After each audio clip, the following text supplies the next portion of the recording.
Lady from Washington is recognized. Thank you, Mr. Chairman. Mr. Secretary, thank you for coming here today. I'm going to give you a brief opportunity, because I have a full 5 minutes, but a brief opportunity to respond to the gentleman. I don't even know where to begin with the grotesque distortion of information. I just don't even know where to begin. Mr. Secretary, I want to thank you for your service, for your leadership. I'm sorry for what you're experiencing today. And as the ranking member of the Immigration Subcommittee, I want to take a step back and just remind everyone of the mess that you inherited from the previous administration and the steps that your department under your leadership is taking to move us in the right direction. Let's be really clear. The Trump administration considered every undocumented immigrant a priority for removal.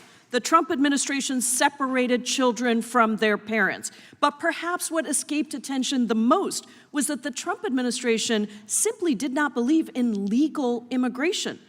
The previous administration enacted over 400 changes designed to shut down legal immigration. And the truth is that it's our job in Congress to fix this. We have not updated the immigration system in over 3 decades. And in that time, America's population has grown by 80 million people. The economy is 5 times larger, and our inability to modernize American laws, immigration laws, has resulted in record-level backlogs for the legal immigration system, making it nearly impossible to come to the United States.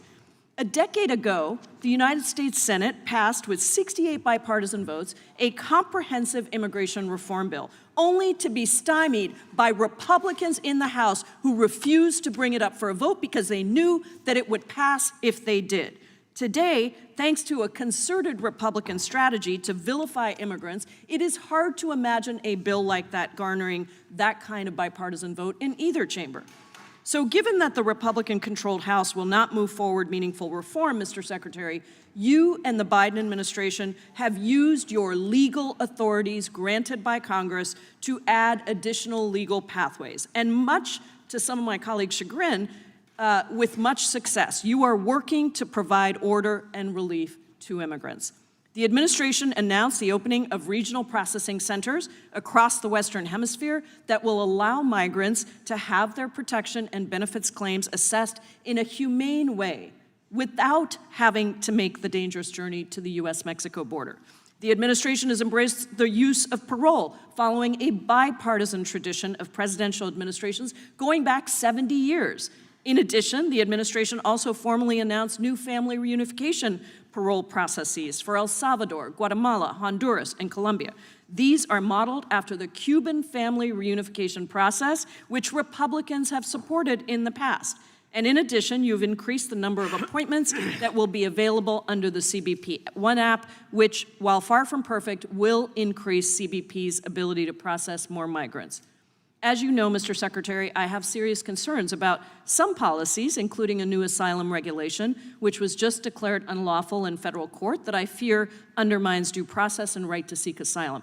But despite that, I am very clear about the Republican opposition to any sensible and humane immigration system and who the good guys are in this situation. That is you, Mr. Secretary. The good guys are you, the Democrats, and this administration who understand the great importance of immigration to America on every level and are determined to take steps to expand pathways for entry and move us forward. And for that, I am tremendously grateful to you, and I thank you for your service and for your leadership. Now, Mr. Secretary, Republicans projected terrible things after Title 42, but in fact, Politico has called it the migrant crisis that still hasn't arrived. And Mr. Chairman, I seek unanimous consent to enter an article into the record with that exact title. Objection. Can you talk about the administration's attempts to expand legal pathways and why you think it is so important?